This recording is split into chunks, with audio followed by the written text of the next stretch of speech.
Bună ziua tuturor! Acest videoclip este să vedem ce ar dori să vă transmită o anumită persoană la care voi vă gândiți. Așa cum putem, și poate nu are curaj să vă spună sau poate că v-a blocat pe rețelele de socializare, dar asta nu înseamnă că nu gândește anumite lucruri în legătură cu voi. Avem 3 variante. Varianta numărul 1, strugurele, varianta numărul 2, para și varianta numărul 3, căpșuna. O să vă rog să vă alegeți una dintre cele 3 variante cu care considerați că rezonați mai bine sau pentru fiecare variantă să vă gândiți la o persoană, indiferent dacă vorbim despre iubit, iubită, despre prieten, prietenă, cunoștință, familie și așa mai departe, dacă acea persoană face parte din familie sau nu. Sau vă gândiți la o singură persoană și ascultați toate cele 3 variante și luați doar ceea ce considerați că vi se potrivește. Sper că v-ați hotărât. Dacă nu v-ați hotărât, puteți pune pauză și să continuați după. Iar eu, între timp, voi începe cu prima variantă și anume strugurele. Hai să vedem ce și-ar dori să vă spună această persoană la care voi v-ați gândit și poate că nu are curaj. Văd că are destul de multe informații. Hai să vedem ce își dorește această persoană să vă spună, să vă transmită. Ce și-ar dori poate să știți, dar nu are curaj să vă spună. Hai să vedem ce și-ar dori această persoană să vă comunice. Voi extrage 6 cărți și vom citi mesajele. Ok. Încă una. Hai să vedem. A ieșit și cea de-a 6-a. Iar acum să trecem la interpretarea lor. Prima carte spune așa: vreau să dau timpul înapoi și să fim din nou împreună. Te sperii de mine, dar nu ai de ce. Probabil că această persoană a greșit cu ceva și știe că voi nu mai vă gândiți că nu aveți suficientă încredere în această persoană. Te-am în gândurile mele pentru totdeauna. Deci această persoană se gândește în permanență la voi.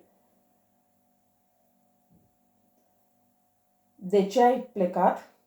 Cumva din această relație voi ați fost cele care ați ieșit în unele cazuri sau această persoană nu înțelege de ce s-a întâmplat acest lucru.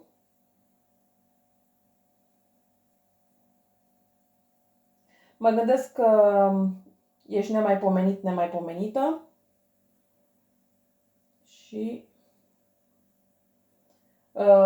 mă simt destul de mic că este prea multă concurență.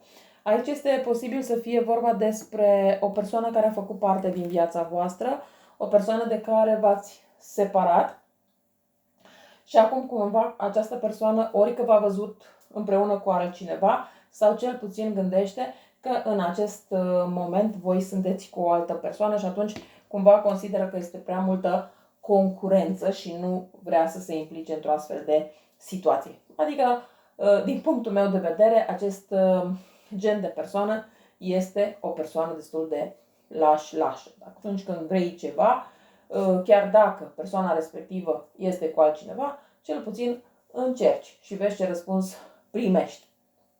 Da? Ok. Dar această persoană mai mult bănuiește că sunteți cu altcineva decât să creadă sigur acest lucru. Voi trece la varianta numărul 2 și anume para. Să vedem ce mesaj ar dori să vă transmită această persoană la care voi vă gândiți. Ce mesaj ar dori să vă transmită această persoană la care voi vă gândiți.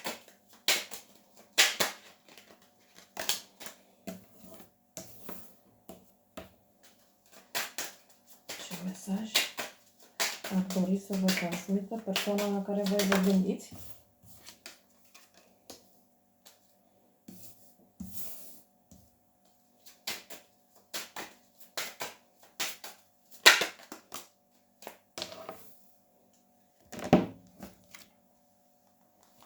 Acum, e clar că este o etalare generală, nu personală și nu se poate potrivi pentru toată lumea, dintr-un punct de vedere, iar chiar dacă sunt 6 mesaje, probabil doar unul singur vi se adresează sau poate toate 6, cine știe. Da? Deci dacă un mesaj nu rezonați cu un mesaj, înseamnă că nu este pentru voi, este poate pentru o altă persoană. Această persoană caută răzbunare și spune că este pregătită pentru această răzbunare. Aveți multe lucruri în comun și vrea să se reîntoarcă și probabil voi ați refuzat această persoană deja. Spune că este speriat sau speriată că v-a pierdut pentru totdeauna. Sau dacă încă mai sunteți împreună, este speriat sau speriată că vă poate pierde pentru totdeauna și nu vrea acest lucru. Are foarte multe regrete pentru tot ceea ce s-a întâmplat și vă vede o persoană foarte interesantă. Cam astea au fost mesajele și pentru cei de la pară. Și vom merge mai departe la căpșună. Hai să vedem și pentru voi ce dorește să vă transmită această persoană.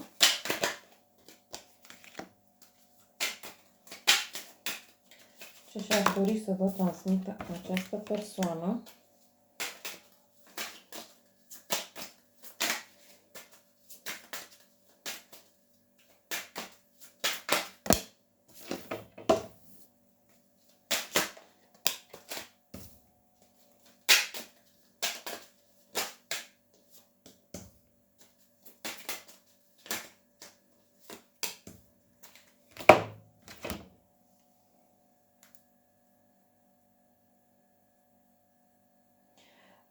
Vrea să fiți din nou împreună, vă admiră foarte mult în secret, sunteți în gândurile acestei persoane pentru totdeauna, vă mai spune că vă vrea înapoi, chiar dacă poate știe că unul dintre voi greșiți destul de mult și poate că n-ar trebui să fiți împreună. Se întreabă dacă a greșit atât de mult încât v-a făcut să ieșiți din această relație sau să vă distanțați atât de mult.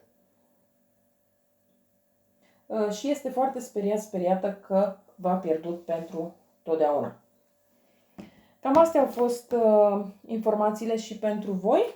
Sper că au fost informații utile și să auzim doar de bine. Eu vă mulțumesc că m-ați urmărit și vă doresc o zi cât mai frumoasă în continuare. La revedere!